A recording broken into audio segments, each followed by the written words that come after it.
I caught up with planting designer and gardener Peter Freeland, who has been getting deep down and dirty with pollinator plants that are tough and resilient. We find out which specific plants he's picked out that will survive in a tough environment. In his case, it's a busy town centre, but these plants will stand up in garden situations that are tough too, like kids kicking a football about, or gardens that have to fend for themselves for longish periods if people are living between more than one property or location. So if you're keen to help out your local bee, butterfly and insect populations and need plants that can hold their own, watch on. Look, we've got a ladybird right there. So what are you actually up to then, Pete? Well, I am working on behalf of Rotary, and basically Rotary has a pollinators university, and so we're looking for ways, Rotary looks for ways to fund initiatives. And that's living in Hertford. I'm a local Hertfordian personally. We go past these planters every day, and they've been a bit of a mess the past few years. And basically, I thought, why not use the opportunity to put some plants in? And, that's what I do for business anyway. I do maintenance and garden design. So I thought I'd use the opportunity to improve the town centre where I live. So, that's what this is about. So which specific plants did you choose for this project, and what makes them particularly valuable for pollinators?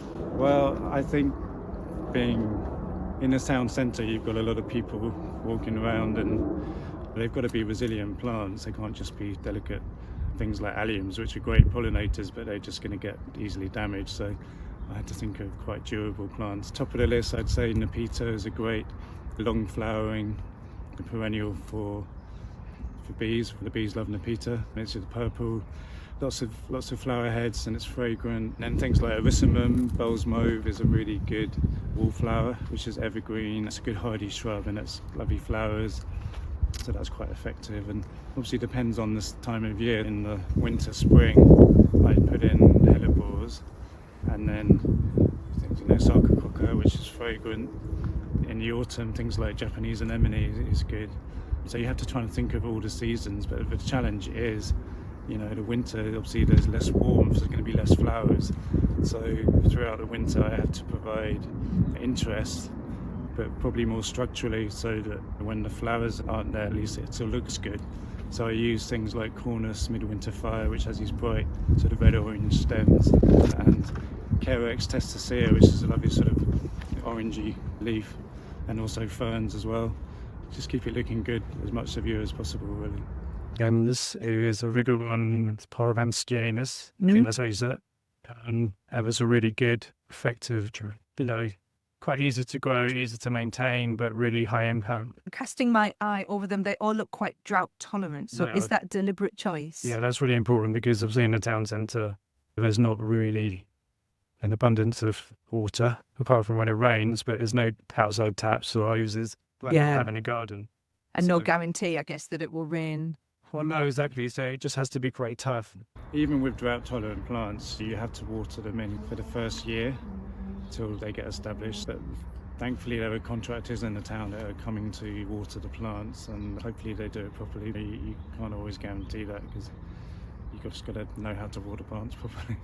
But, which is easier said than done. Exactly. Not everybody does know how to water plants properly. Well, exactly. It's not just a quick douse. You've got to soak, really make sure the roots get soaked in. So can you share some of the most surprising or little known ways that pollinator-friendly plants benefit the environment and the local biodiversity?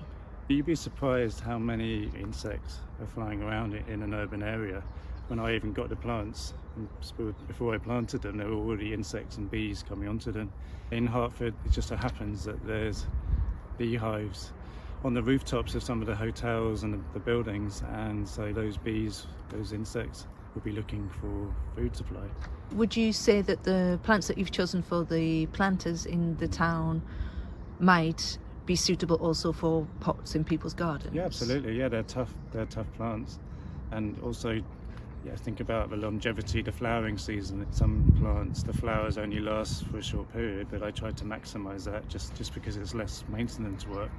So Peter, you've got your own garden as well, haven't you, which you open for National Garden Scheme every now and again. You're doing it twice this year. I am, yeah. We'll put a link to that in the description below. And where can people find you? You can go onto my website, which is peterfreelandgardens.co.uk, and also if you search the same on Instagram, you'll find my channel on Instagram.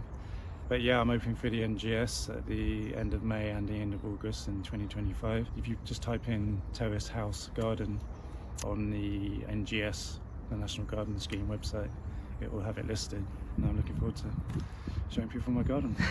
And I've been to Pete's garden before, not on an official opening, but I have been in the height of summer, and it's absolutely glorious with flowers and so on. Not just your common garden flowers too, but also some of the more interesting plants that are out there. Yeah, just try to offer quite a wide range of perennials, grasses, and also there's a lot of different sections to the garden, so you kind of discover it as you go down. So I just try to make it interesting and make the most of the space that I have. Cool. Well, thank you, Pete, Yeah. for that valuable contribution about pollinators and how to use them in your garden and in a public space.